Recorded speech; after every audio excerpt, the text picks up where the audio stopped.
Hello all, this is CA Nandana and today's session will be our booklet on case scenarios issued by ICAI.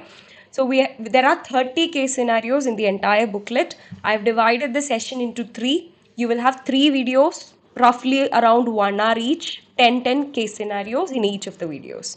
Alright, so before we begin, there's one thing that I need to say. When you are solving MCQs, there's a little it's a little tip for you to quickly finish through your MCQs. All right, go through the questions first, yes, so you know what they are expecting from you, and then read through the case scenario so that you have a better picture of the entire case study. All right, right now when I am solving, I will be reading through the case scenario first. By then, since I've already gone through the questions, I know what they are asking, I know what they are expecting, so I'll be solving it side by side as we read through the case scenario and then go through the questions. But for you, when you are solving in the exams, be it your mocks or your main exam, read through the questions first, then go to the case scenario so that you get a better picture. So without any further delay, let's continue with the questions. Yes, starting with case scenario 1.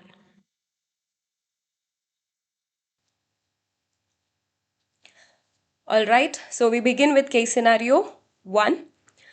Manavta Trust is a charitable trust registered under Section 12AB of the Income Tax Act 1961. The trust is well known for its educational, charitable, and religious activity. The trust became liable to registration under GST since it exceeded the threshold limit for registration and registered in the state of Gujarat in the month of May. So we all know Section 12AB charitable trust when they are doing activities that are covered under the definition of charitable activities. Alright, then it will be exempt from GST.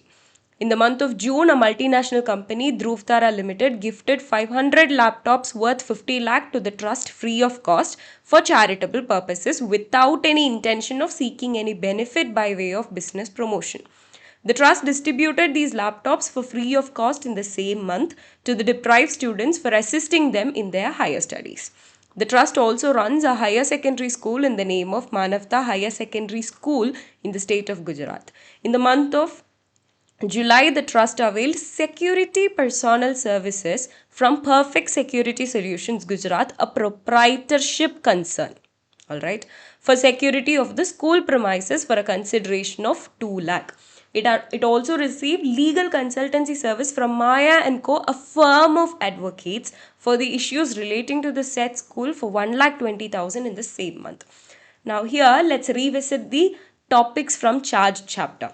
Okay, now this is a security service from other than body corporate. Yes, so it will be naturally your conclusion is, oh yes, it will be coming under RCM. But this is given to high school. Yes, what did we study? Security services, if it is within the school premises, then it will be exempted. Correct? Now here have they mentioned it is in within the school premises? Gujarat for the security of the school premises. So obviously we are going to come to the obvious conclusion that it is within the school premises. All right. And receive legal consultancy services. Now legal service by firm of advocates to any business entity in taxable territory. All right. Now what you have to pay attention here is this is a very important point. Okay.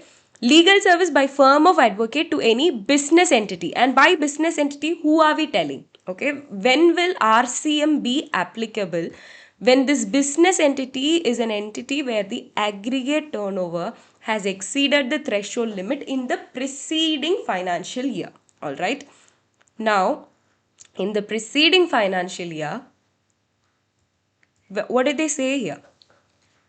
The trust became liable to registration in the current financial year since it exceeded the threshold limit in the month of May.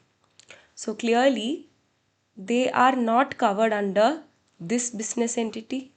Yes, so this will not be covered under RCM. Rather, this is an exempt service. All right. Now, the trust furnish following information regarding the expenses incurred in the month of August. Whenever the questions are given mentioning the months, please pay attention because in your questions they will ask you what is the outward supply for the month of July or what is the outward supply for the month of August. But in a hurry during the exam, in the exam hall, what will you do? You will just calculate for everything. You wouldn't even recognize which month the information belongs to. Alright, so please pay extra attention to that. Highlight it, underline it, do something so that you can always find it when you are searching for the answers. All transactions being interstate. Services received and used for supplying taxable outward supply. Yes, you can take this ITC. Well, catering services received for students of Manavta Higher Secondary School 2 lakh. Now here there is no question of ITC only because this is an exempt service. Yes, because it is for school. Catering services is fine. Bus purchased with seating capacity of 25%. It is more than 30%, 13%, yes, including driver. Bus was delivered in the first week of September. This is in the month of August. As per section 16, there is one of the condition for availing ITC is you should be in possession of the goods, correct? But this is in the month of August. You only got the bus you delivered in the first week of September. So can I take the ITC in August? No, I can take it only in September.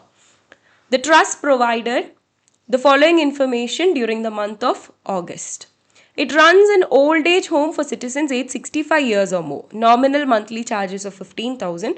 The total number of members is 20. When will you have exemption here? When it is 60 years or more plus 25,000 per month. Okay, if it is up to 25,000 per month. Here what is the charges? 15,000. Yes, so this will be exempt. 15,000 into total number of members is 20. This is aged 65 years or more only in old age home. So it is within the limit also. 25,000. Exact 25,000 is also exempt. Alright. Now, moving on to the next. It rents out a community hall situated within the precincts of a temple managed by it on 15th August for a religious function in the first half for 5,000 and for an art exhibition in second half for 6,000. Alright, now this is also important because it's not it's a usual question, it's a very common question. You obviously know what is the limit. If it is less than 10,000 per day for a community hall, then it is exempt. Even exact 10,000 is also taxable. Okay, it is not exempt, it is taxable. Exact 10,000 per day is also taxable. But however, look at this. 5,000 for religious function, 6,000 for art exhibition in the second half. Alright, these are two separate functions. Is that fact relevant to us? No. For us, if it is less than 10,000 per day, doesn't matter if it was given to like 5 people or 6 people, alright, per day. Per day, for me, how much did I earn? 5,000 plus 6,000, which is 11,000. It very well exceeds 10,000. Yeah, it's 10,000 and above, correct? More than or equal to 10,000. So this will be taxable. This will not be exempt. This is important, all right? Doesn't matter if you have given it to 2 different people or if it is 2 different functions. We are only concerned about per day. It rents out the rooms in the precincts of the said temple to the devotees for a rent of 950 per room per day. We know the rent should be less than 1,000 per day for it to be exempt. Exact 1,000 is also taxable. Alright. So 35,000 will be exempt. All the figures given above are exclusive of taxes wherever applicable. Aggregate turnover in the preceding financial year was 15 lakh. We already knew that it did not cross the threshold limit, but they have also given the 15 lakh information. So anyway, it did not cross the threshold limit. Going to the first question, which of the following activities does not amount to supply under the GST law? Free laptops distributed to the deprived students. Is there any consideration? No. It's not covered under Schedule 1 activities also. Yes. So now this will not be supply at all. There is no supply only here. Alright. Boarding, lodging, maintenance of senior citizen, you are charging consideration. Renting of community hall, you are charging consideration. Renting of rooms also you are charging consideration. Yes, these are all supplies. Alright, even if it is exempt, they are still considered as supplies. But here, free laptops distributed to the deprived students, there is no consideration. If it is no consideration, it should have been covered under Schedule 1 activities, right? But it's not covered under Schedule 1 activities also. So that will be, this does not amount to supply. Compute the value of inward supplies on which tax is payable under reverse charge for the month of July. For the month of July. Now we need to go to the July information. July information. This is July information. Security personnel services, because it is for school premises, it is exempt. So you're not paying any tax.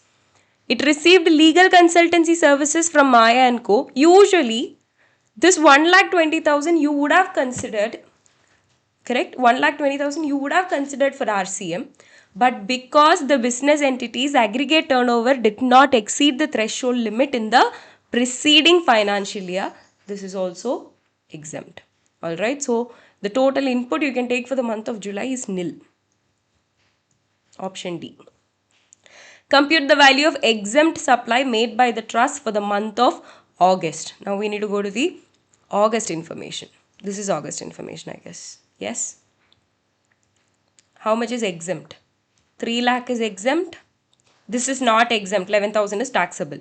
35,000 is exempt. So 3 lakh, 35,000 is exempt. Option C. Option C. Compute the value of taxable supply. Taxable supply was just the rent of community hall. It was 5,000 plus 6,000. 11,000. Alright. Determine the amount of ITC that can be credited to the electronic credit ledger of the trust in the month of August. Okay. We already saw how much. 3 lakh. August month. Where is August? Here we go. Regarding the expenses incurred by it in the month of August. Service, this you cannot, this you can take. Yes, because it is used for supplying taxable outward supplies, 3,50,000, you can take the ITC. Catering services, we already said it is exempt. Here, because the bus was delivered in the first week of September, I can take the ITC only in the month of September. They are asking how much will be credited to the electronic credit ledger in the month of August. That will be only for 3,50,000. 3,50,000 into whatever is the GST rate they've given in the question will be credited to your electronic credit ledger. 3,50,000 into 18%. Assuming rate of GST to be 18%, they have given in the question. 63,000, option B. Alright. So that is all with case scenario 1. Now we move to case scenario 2. We continue with case scenario 2.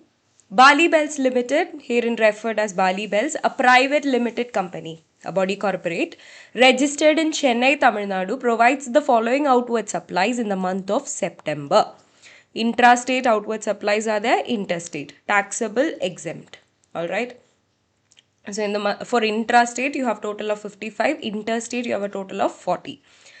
They sold land for 2 crore excluding GST in the month of September. Land. Sale of land is a Schedule 3 activity. Alright. So it's not a supply.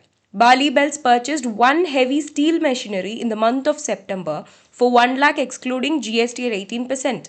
Bali Bells capitalized the value of machinery along with GST, which means 1,18,000 they have capitalized in their books and they have taken depreciation on this also.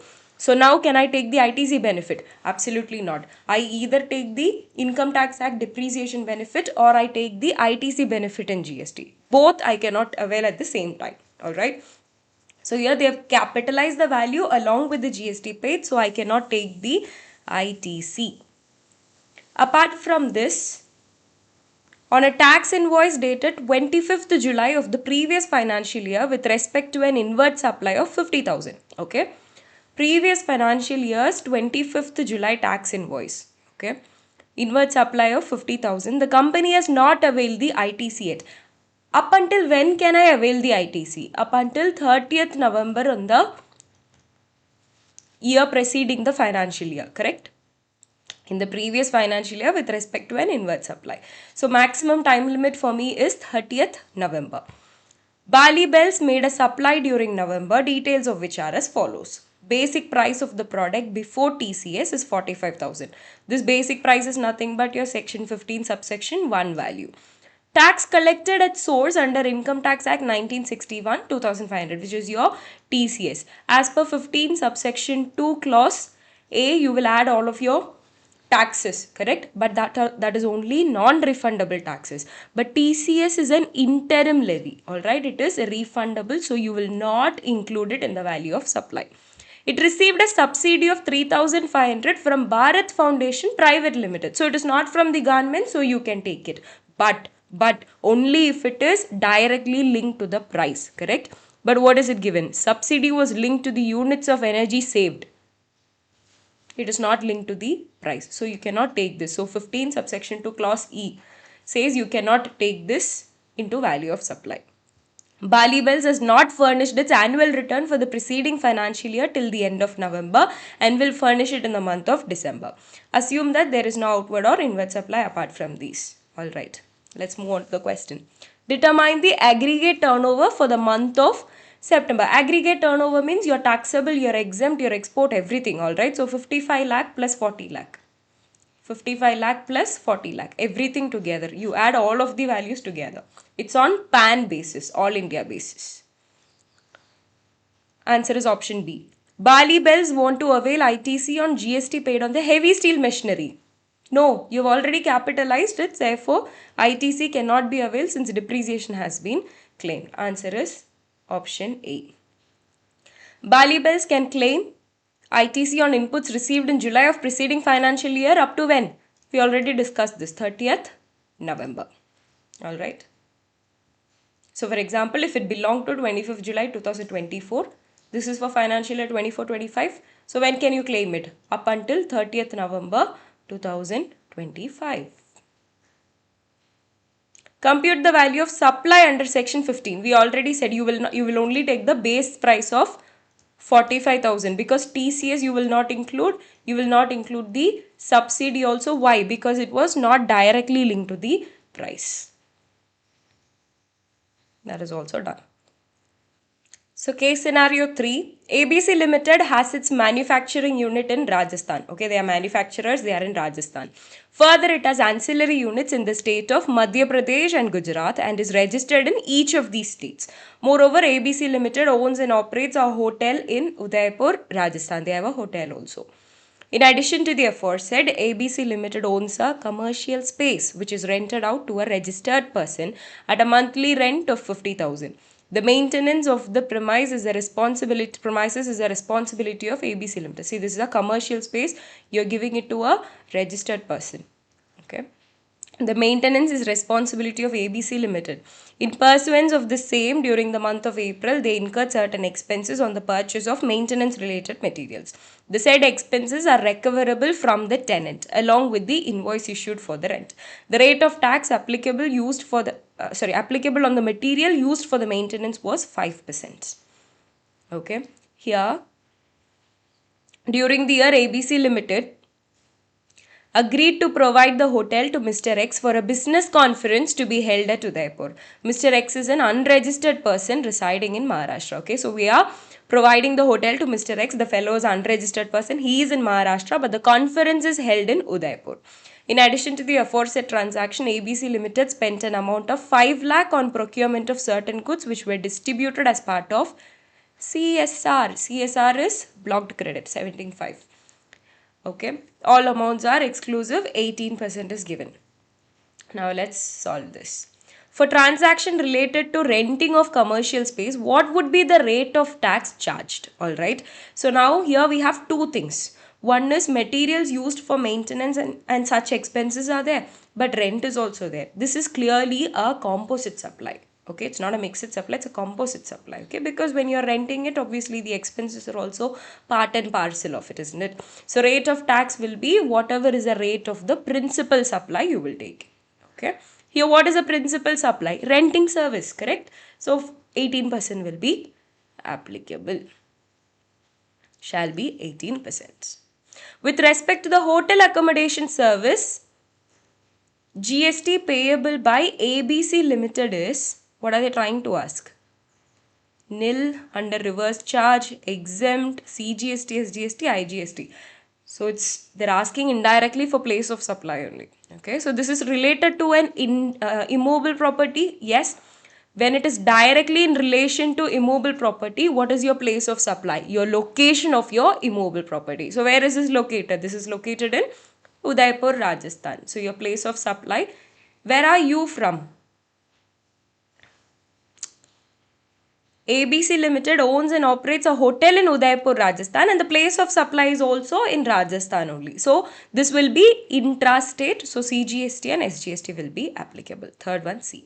Which of the following option is correct with regard to the availability of ITC in respect of GST paid on procurement of goods meant for corporate social responsibility?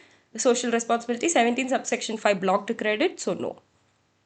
The amount of ITC related to such goods is not available to ABC Limited. That is all with case scenario 2. That was a very short case scenario. 3, alright, sorry. Next is case scenario 4. XYZ Private Limited is a mid-sized company, it's a body corporate, registered in Delhi, dealing in the manufacturing and distribution of electronic goods in India. The company has been operating for over a decade and has a robust supply chain network across the country. They need to ensure compliance with various things. The company is exploring to expand its sales channels in India through distributors in each state. In view of the same, the company has undertaken the following activities in the month of June. Organized a distributor conclave in Udaipur, Rajasthan, where the distributors participated in Rajasthan. Okay. The total cost of hotel accommodation was 25 lakhs, which was paid by the Delhi office to the hotel located in Rajasthan. Here, what is the place of supply? It's an immovable property. It is directly related to the location of the immovable property. So, place of supply also will be location of the immovable property. What is the location of the immovable property here? In Udaipur, Rajasthan. Alright, so Rajasthan. Where are you from? I mean, where are the recipient? They are in Delhi. Okay, so this will be interstate. The company purchased certain gift items for distribution to the participants in the conclave. The gift items were purchased from vendor located in Ludhiana, Punjab, and were delivered to the hotel in Udaipur, Rajasthan for distribution. The cost of such gift items was 25 lakh. The value of individual gift items was restricted to 75,000. Now looking at this, XYZ Private Limited, Delhi. They are placing an order to the Punjab supplier, asking them to deliver it to the hotel in Rajasthan. Yes, this is simply your bill to ship to model. Yes, section 10 subsection 1 clause B. So place of supply is the principal place of business. Okay, so who is the main person who is placing, okay, on XYZ Private Limited's instruction, the Punjab supplier is delivering to another location. So the place of supply is wherever this principal guy is located. So Delhi is the place of supply. Okay. The company purchased an insurance policy for its employees traveling for the conclave, and the premium for such insurance policy is 1 lakh. There is no requirement under any law. Can I take the ITC? No. It's blocked credit. Correct? 17 subsection 5. Only if it was a part of statutory obligation, I would have taken the ITC. The company took on rent a new warehouse near its factory in Delhi for storage and dispatch. The goods are being transported between the factory and new warehouse in non-motorized cart. The value of such goods transported in a single trip is up to 5 lakh. Further, the rent of warehouse is 18 lakh for initial 11 months. Same shall be revised to 21 lakh after expiry of initial 11 months. Okay, this is a very important point here. When I am discussing the question, I will come back to this. Non-motorized cart. Alright, which of the following statement is correct in relation to the hotel accommodation service? We know place of supply is in Rajasthan. The location of supplier is also in Rajasthan. So, intrastate, CGST, SGST will be applicable. What shall be the place of supply in relation to gift items purchased? It was built to ship to model. So, Delhi, principal place of business of the company. Which of the following statement is true in relation to the gift items and insurance policy purchased? The company is not eligible to avail the ITC in relation to both gift items and insurance policy. Why? Insurance policy because 17 subsection 5. Gift items, it's distributed as free gifts. Alright, there is no consideration also. It's distributed as free gifts. Again, it is covered under 17 subsection 5. It is a blocked credit, gift items. Alright. That's all. Yeah. So option A. We'll look at the other options also since they have asked which of the following statement is true. The company is eligible to avail the ITC related to gifts valuing less than 50,000? No. the company is eligible to avail the ITC only on insurance policy because it is provided to employees. No, that is statutory obligation only if it is statutory obligation. There is no restriction in availment related to gifts and insurance policy. No, when it is distributed as free gifts, you cannot take the ITC when it is distributed as gifts. Which of the following statement is correct in relation to the issuance of e-way bill for transportation of goods? Okay, what was the value of the goods? For e-way bill, if it is more than 50,000, you need to issue e-way bill, correct? Here, the goods transported value is 5 lakh. So, do you need e-way bill? No. Why? Because in a non-motorized conveyance, irrespective of the consignment value of the goods, because it is in a non-motorized conveyance, you are going in a bullock cart, you don't need e-way bill. Okay. Which of the following statement is most appropriate in relation to the new warehouse taken on rent by the company? Separate GST registration is not required mandatorily. Separate GST registration is required mandatorily. GST registration is required as CTP. Separate GST registration is required once the rent is more than 20 lakh per annum. We'll just read that one more time. The rent portion. The rent of warehouse is 18 lakh. There is a warehouse near its factory in Delhi. Where are they already registered in? Delhi. Yes. Since they are already registered in Delhi, do they need another separate registration for the warehouse? No need. Simply they have to already a register. They already have a registration. Now what will they do? They'll just declare this warehouse as an additional place of business in their original registration. All right, that's all. Since they already have a registration in Delhi, they don't have to take a new registration. Simply they'll have to declare it as an additional place of business. Now we move on to the next case scenario. Case scenario 5. Vidula Impex Limited Company, body corporate, is engaged in supplying sports goods. Okay, so we're dealing with goods here. The company did not opt for registration under GST. The proper officer under GST, based on inquiry, finds that the company is liable for registration and he registers the company on temporary basis on 15th June 2023. After being granted the certificate, the company availed the following service for the purpose of its business. Renting of motor vehicles from Blue Taxi Private Limited, where GST was charged at 12%. GST is already charged at 12% by a body corporate only. So this is clearly under FCM, not RCM. Appointed Mr. Rajesh as technical director for advisory role in business, and the payment was made based on contract entered. However, he was not covered under any employment contract. See, if this was between an employer and employee, it would have been covered under Schedule 3 activity. But this is purely directorship services. Okay, so this will be covered under RCM. During the course of its business, the company issued an invoice to a customer and erroneously charged a higher value by 34,000. Okay, so value of supply was overstated by 34,000. To reduce it, what will you issue? Your value of supply is higher. You need to reduce it. For that, you will issue credit note.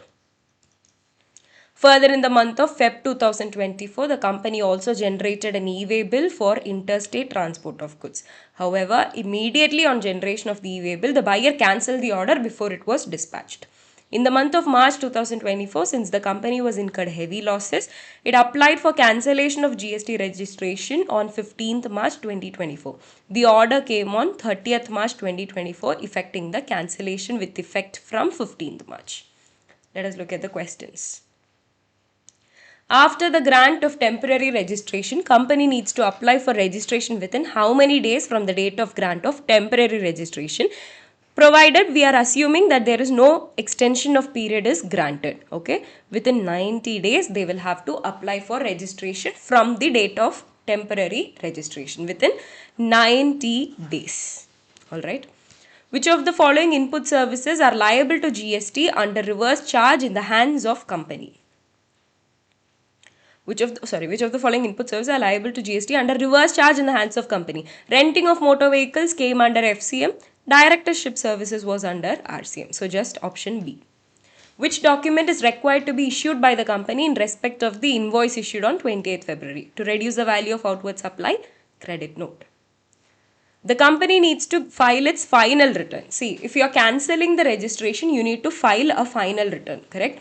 Filing this final return, there is a time limit. It will be 3 months from the later of two things. Okay, one is date of cancellation, second one is date of order of cancellation. Whichever is later. Pay attention to this. Time of supply chapter, everything was earlier, but this is later. For cancellation, final return, it will be later. Okay, so cancellation was on 15/3/24. Order of cancellation came on 30/3/24. So plus 3 months, whichever is later. Later is this, correct? Plus 3 months means 30th June 2024. Your answer is 30th June 2024. Which of the following statement is correct in respect of e-way bill generated for which order was cancelled? E-way bill can be cancelled within 24 hours of generation. Yes, within 24 hours you can cancel it. No problem. So option B. I was about to say clause B. Alright. Case scenario 6. Delight Brothers, a partnership firm, is engaged in the restaurant business. It is registered under the composition levy scheme under section 10 subsection 1 for the current financial year. Its turnover in the state for the month of April was 12 lakh. It received new orders in the month of May to run a mess facility for supplying food at a higher secondary school. Okay, for higher secondary school, if you are providing catering services, it is exempt. Knowledge Institute of Technology and Engineering College, it is taxable. Frontline Hospital, taxable. It also provided catering services to Coral Limited Company for their annual general meeting. Service was provided on 3rd July, but invoice was not issued by the firm to the company till the end of August. However, payment was received on 25th July, for which bank account was credited on 28th July. The turnover of restaurant business for the current financial year is 48 lakh. Alright, so for this one, your time of supply will be one obvious question. Alright, so for time of supply is, this is a service, yes, catering service, FCM. Alright, if it is service and covered under FCM, what will be your first question be? Have I issued the invoice within 30 days? So have I issued the invoice within 30 days? 3rd July is when I gave the service. Within 30 days means August 2nd. Yes. When have I issued the invoice? Invoice was not issued by the firm till the end of August. Alright. So they haven't issued the invoice within 30 days. So your time of supply will be earlier of two things. One will be your date of payment, date of receipt of payment. Another one will be your date of completion of service. Date of receipt of payment will further be earlier of date of credit in the bank account, date of entry in the books of accounts, right? So 25th, payment was received on 25th July, for which bank account was credited on 28th July. Okay, so date of payment will be 25th July. The turnover, and then completion of service is on 3rd July. So obviously earlier date is 3rd July, correct? So for us, time of supply will be 3rd July. Compute the tax liability for the month of April. For the month of April, they were in composition scheme under section 10 subsection 1. For restaurant service providers, your tax rate is 2.5% plus 2.5%, total of 5%. This is for restaurant service providers. So 12 lakh is a turnover for the month of April, into 5% is 60,000, which means 30,000 CGST, 30,000 SGST. 30,000, 30,000. There we go. Second question. Out of the new orders received by the firm in May, which of the following services are exempt? We already saw to school it is exempt. Knowledge Institute of Technology College, it is not exempt. Frontline Hospital is also not exempt. So only school is exempt. Only one. Alright. Time of supply of catering service. Just now we saw it. 3rd July. Yes, the earliest. Which of the following statement is most appropriate in respect of next financial year for Mrs. Delight Brothers? Next financial year. Okay, we are talking about next year's story. So for next year's story, what are they doing? They are having, from the beginning of next financial year, Delight Brothers will close down the restaurant business and will provide service of repairing of air conditioners. See, if they close down restaurant business, can they continue under under section 10 subsection 1? No. Right? They are providing service of repairing and wishes to continue composition scheme, which means they should move to 10 2A. Alright, but there is a condition for that. In their preceding financial year, the turnover should be only up to 50 lakhs, correct? So, next financial year means current financial year is the preceding year for that, correct? So, current financial year is 48 lakh, well, less than 50 lakh. So, yes, you are eligible for 10 2A, but you can't go for 10 subsection 1, you can't go for 10 subsection 2, only 10 2A. I think that will be the option.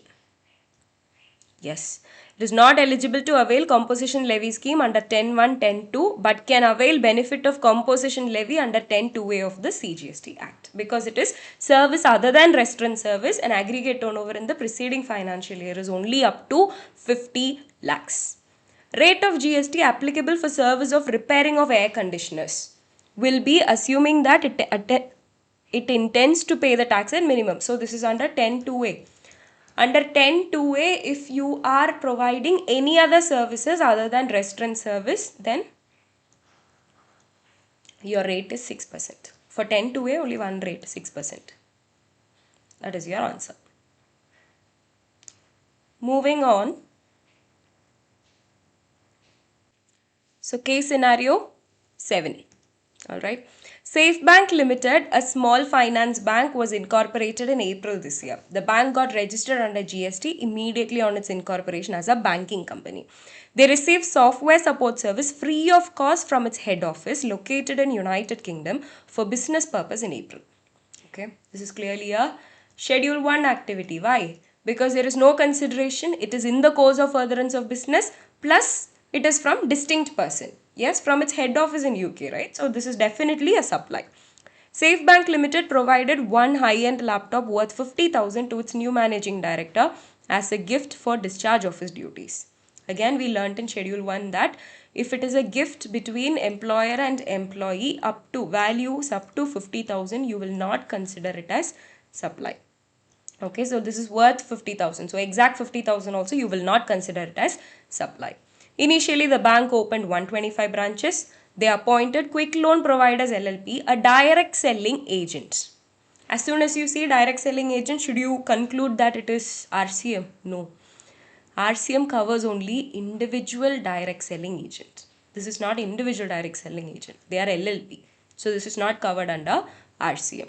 The bank needed the services of recovery agents. They appointed Fast Recovery Service Private Limited, a recovery agent. But for recovery agent, the condition of individual is not applicable. Alright, simply recovery agent. So recovery agent is covered under RCM. Safe Bank Limited provided the following details for the month of May in respect of one of its branches. Now we need to connect to exemptions chapter. What are the exemptions when it is banking services? Alright. Interest received on term loan, exempt. Interest received on credit card transactions, taxable. Interest received on fixed deposit held with SBI, exempt. Commission received on letter of credit issued, taxable. Documentation charges collected from borrowers, taxable. Sale of foreign exchange to Bank of Rajasthan and authorized dealers. So when sale of foreign exchange is between banks and between authorized dealers, it is exempt. So total exempt will be 10,75,000 plus 25 lakh plus 15 lakh 60. 51 lakh 35,000. The rest of the things are taxable. Which of the following statement is correct under GST law? Receipt of software support service is supply. Yes, from head office is supply. Issue of laptop to new MD as a gift is not a supply. Yes. So 1 and 4, which is B. In respect of services availed by Safe Bank Limited, the bank shall pay tax under reverse charge for which of the following services? For direct selling agent, no. Only for recovery agent. Option B. Compute the value of exempt supply. We just calculated it. 51 lakh 35,000. Compute the value of taxable supply. 10 lakh 45,000. So we are done with case scenario 7. Case scenario 8. Mr. Lala is engaged in supply of tiles and marbles in the state of Telangana. He is not registered under GST. He commenced his business from the month of July. Okay, it's not registered. He availed go-down constructive services for business from his brother-in-law who was dependent on him. He also availed professional consultancy services for the purpose of business from his son, who is a company secretary. His son is not dependent on him. Mr. Lala did not pay anything for both of the service as both were his relatives or family member. As per Schedule 1, if there is no consideration but it is in the course of furtherance of business, but if it is from a related party, it will be considered as supply. It will be deemed to be supply, yes. But here, as per the definition of family, spouse or children, no matter if they are dependent or independent, always related. Okay, you don't have to check if they are dependent or independent in case of spouse and children. They are always related. But otherwise, brother, sister, parents, grandparents, only if they are dependent, they will be considered as family. Here, brother-in-law is clearly out of the scope of family definition, alright? But son will be covered. Even though he is not dependent, he will still be considered as family. So, only the service that he has gotten from his son will be considered as deemed supply as per Schedule 1. Based on advice of his son, Lala made the supply of tiles within his state. His turnover reached to 7 lakhs. By the way, this fellow is in Telangana. Okay, remember that because the limit will change. His turnover reached to 7 lakhs as on 31st October. However, he planned to expand his business to other states. During the month of December, he received a consignment of tiles from Rajasthan through Prompt Carriers, a GTA, based in the state of Rajasthan. Goods were dispatched on two-pay basis for freight. Freight charges were 50,000. Said GTA pays GST at 12%. GTA services provided to unregistered persons are exempt, including a casual taxable person, unregistered casual taxable person. Correct? Now this Lala is still unregistered. So whatever service GTA is providing to this unregistered person is exempt. It's not taxable. During the month of January, Mr. Lala made his first interstate supply to Tamil Nadu on 4th January. His turnover before making such supply was 15 lakh. Value of such interstate supply was 4 lakh 50,000 exclusive of tax. Payment was received on 28th Feb. Invoice was raised by Lala on 25th Jan. Correct? Now this is goods, this is FCM. Alright, goods and FCM. So what will be your time of supply? It will be date of invoice or due date of invoice under section 31, whichever is earlier. Now this is goods involving movement, correct? So due date of invoice under section 31 will be before or at the time of removal of goods. Before or at the time of removal of goods. Okay. So now your payment is 28th Feb. Forget about payment. Date of invoice is 25th Jan. Due date of invoice, they have not given the date of removal. So earliest is definitely 25th Jan. Okay, so this will be your time of supply. Now moving to the question, in respect of services availed by Mr. Lala, which of the following is a correct statement? Professional service availed from his son free of cost is considered as deemed supply. That is, first one is B.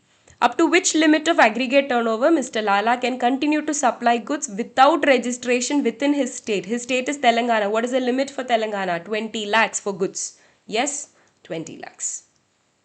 What is the tax liability for the freight charges? I said GTA is providing service to an unregistered person, so nil. Which of the following statement is correct with respect to liability of Lala to register under GST? Lala is liable to register in the month for receipt of GTA services? No. Is liable to register in the month of Jan for effecting interstate outward supply? Yeah. The minute you go interstate, you need to get yourself registered. Okay. Lala is liable to register only when turnover exceeds? No. Not required to register as it is first year of business. There is no logic like that. What is the time of supply of goods made by Mr. Lala during January? Okay, what happened in January? Let's see. During the month of January, he made his first interstate supply to Tamil Nadu on 4th January. His turnover before making such supply was 15 lakhs. Alright. So due date of invoice is before or at removal. Before or at removal. Now before or at removal, when did they make? Made his first interstate supply to Tamil Nadu on 4th Jan. 4th Jan. Date of invoice was 25th Jan. Whichever is earlier, it will be 4th Jan. Okay. So fifth one is option A, 4th Jan. Now we move on to the next case scenario. Case scenario 9. Purvi, registered under GST in the state of Madhya Pradesh, is engaged in supplying multiple taxable goods and services. She has undertaken the following activities or transactions in the month of October in the current financial year. Donated some money to Divya Prakash Charitable Trust Madhya Pradesh in the memory of her late father. They constructed a room in the school and wrote donated by Miss Purvi in the memory of her father. So this is just expressing gratitude. It is no way an advertisement. Plus there is no consideration. It is not in the course of furtherance of business. It is not a supply. Organized a seminar in Indore which was sponsored by Weavin Cricket Academy and LLP. Purvi received a sponsorship fee of 1,50,000. So Purvi is the one who's receiving the sponsorship fee. So she is providing the service to Weavin LLP. Alright. As per sponsorship services, even after considering Jan 2026 amendment, supplier has to be any person other than a body corporate. Is Purvi other than body corporate? Yes, she is other than body corporate. Recipient, any body corporate or partnership firm. Weavin LLP is a body corporate. Alright, so this will be going under RCM where Weavin LLP will be paying the GST. Bindusar Public School intended to distribute gift packages consisting of fountain pen, calculator, and tape dispenser to its students on the occasion of Children's Day. Therefore, it entered into a contract with Purvi on 28th October for supply of 2000 packages at a single price of 250. Rates of GST for fountain pen, calculator and tape dispenser are 5, 12 and 18%. This is clearly a mixed supply, and for mixed supply, what is the rate of tax? It will be the highest rate of tax. So here it will be 18%. Receive the following payments during the month of October. Earned 1,60,000 by performing at a Western music concert. No. If it was folk or classical, then up to 1,50,000 we knew it was exempt. But this is Western music concert plus it is 1,60,000. So it's taxable. Earned 50,000 for renting of space for use as textile emporium is taxable. There is no way it is exempt. Received 70,000 for supply of farm labor. Supply of farm labor is exempt. Donation made by Purvi to Divya Prakash Charitable Trust is exempted by GST by way of notification, is not a supply at all, liable under forward charge, liable under reverse charge. It is not even a supply because there is no consideration only. Which of the following statement is correct with respect to the sponsorship fee received by Purvi? Tax on sponsorship service is payable by Weavin Cricket Academy under reverse charge. Determine the nature of supply and the applicable rate of GST for Bindusar Public School. We saw it as mixed supply. Highest rate was 18%. Out of all the payments received by Purvi in the month of October, value of exempt supply amounts to, it was only supply of farm labor and the value of farm labor was 70,000. So we are done with case scenario 9. Such a simple case scenario. 10 is also pretty small. Sarabhai and Sarabhai Associates, a partnership firm registered under GST, is engaged in various types of business activities. It has provided the details undertaken by it in the current financial year. It supplied taxable goods to Danish Enterprises valuing 8 lakh in the month of April with a credit period of 1 month for payment. Therefore, interest at 12% per annum is chargeable on the consideration. The payment is received after the lapse of 2 months from the date of supply. See, credit period is 1 month for payment. Okay, so 1 month is allowed. In excess of 1 month, you will have to charge interest of 12%. Okay, as per section 15, subsection 2, clause D, whatever interest for delayed payment of consideration, all that will be included in the value of supply. All right, so 8 lakh into 12% into 1 by 12 because it is only for 1 month. So that will be 8,000. So your total value of supply will be 8 lakh plus 8,000, which is 8 lakh 8,000. It enters into a contract for supply of 100 office chairs at 15,000 with Ashoka Mart on 21st August. Chairs are removed from the warehouse of Sarabhai and Sarabhai Associates on 5th September along with the invoice of said date. Ashoka Mart has paid 30% of the total contract value on 21st August. 70% is paid after delivery of chairs. So this is goods. This is FCM. Yes. How will you determine the time of supply? date of invoice or the due date of invoice under section 31, whichever is earlier. Here date of invoice is 5th September. Due date of invoice under section 31 will be before, this is including involving movement of goods, so it will be before or at the time of removal of goods. Removal was also on 5th September, so 5th September, 5th September, whichever is earlier is 5th September only. But look at this, 30% of the total contract value was paid on 21st August, which is nothing but your advance. For goods, when there is advance payment, you will consider it only when the invoice is issued. Only during that time of supply determination, you will consider it. Okay. For services, the story is different. For goods, when there is advance, you will consider it only when the invoice is issued.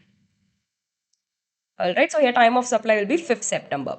In the month of October, it provided services by way of transportation of goods in a goods carriage by road to Fisheries Department of Government, which is registered under GST only for the purpose of deducting tax at source.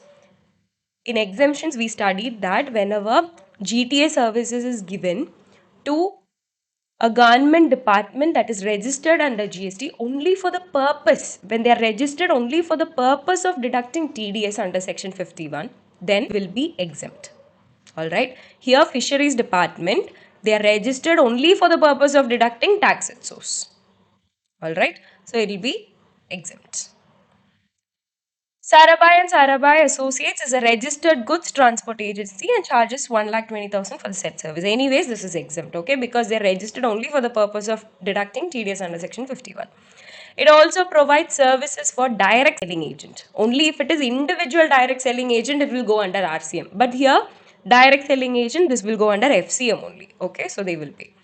It organized a business exhibition in the month of December for which it received a sponsorship fee. Who is providing the sponsorship service? Sponsorship service is provided by the Sarabhai and Sarabhai Associates to Dara Limited. Okay, from Dara Limited, they receive the fees, they are providing the service to Dara Limited. We all know for sponsorship service, the supplier should be other than body corporate. Yes, they are a firm. Now, Dara Limited will pay this under RCM. It has a policy to provide free gifts to each of its employees valuing 50,000. When employer is giving gifts to employee and the value is up to 50,000, it is not considered as a supply.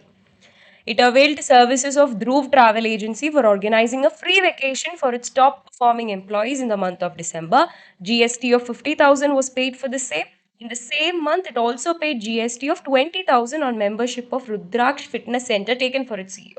Blocked ITC 17 subsection 5. Okay, because it is not a part of statutory obligation, all this membership and everything will not be covered here. You cannot take the ITC. Value of supply made to Dhanush Enterprises, we saw that 8 lakh was the value plus 8,000 was the interest for delayed payment of consideration. So 8 lakh 8,000. Option B. The time of supply for advance money of 4,50,000, we said. In case of goods, for advance money also you will take whenever you consider the time of supply for the entire thing. Okay, for the entire supply. It was 5th September. For balance payment of 10,50,000 also, it is 5th September. Determine the value of outward supplies made by Sarabhai and Sarabhai Associates on which tax is payable under reverse charge. Only one thing was payable under reverse charge. Which was it? Hold on. Reverse charge only for this sponsorship fee. RCM.